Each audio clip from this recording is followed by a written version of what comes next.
ঘরে টুকটাক সবজি থাকলেই কিন্তু এরকম দারুণ স্বাদের ছ্যাঁচড়া বানিয়ে নিতে পারেন খুব সহজে। ছ্যাঁচড়া বানানোর জন্য নিয়ে নিয়েছিলাম এখানটায় আলু, সিম, কুমড়ো, বেগুন, পুঁইশাকের ডাঁটা এবং সঙ্গে নিয়ে নিয়েছিলাম কিন্তু মাছের মাথা। মাথাটাকে ভালো করে ম্যারিনেট করে নিচ্ছি নুন এবং হলুদ দিয়ে। কড়াইতে সরষের তেল দিয়ে ভালো করে তেলটা গরম হলে কিন্তু মাথাটাকে ভেজে তুলে নিচ্ছি। মাথাটাকে ভেজে তুলে নেওয়ার পর তারপরে দিয়ে দিচ্ছি আলুটাকেও কিন্তু ভেজে তুলে নেব।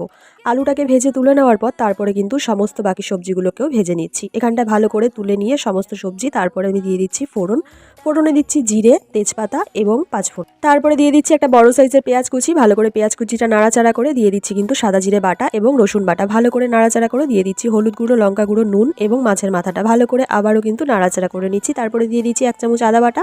আবারও কিন্তু খুব ভালো করে নাড়াচাড়া করে পুঁইশাকের ডাঁটাগুলোকে দিয়ে দিচ্ছি। তারপরে সমস্ত ভেজে রাখা সবজিগুলোকে দিয়ে একটু জল দিয়ে ভালো করে নাড়াচাড়া করে ফুটতে দেবো 10 থেকে 15 মিনিটের জন্য। 10 থেকে 15 মিনিট পর ভালো করে গরম মশলা দিয়ে নাড়াচাড়া করলেই রেডি দারুণ স্বাদের এই ছ্যাঁচড়া। রেসিপিটা ভালো লাগলে একটা লাইক করে দেবেন, চ্যানেলটিকে সাবস্ক্রাইব করে রাখবেন।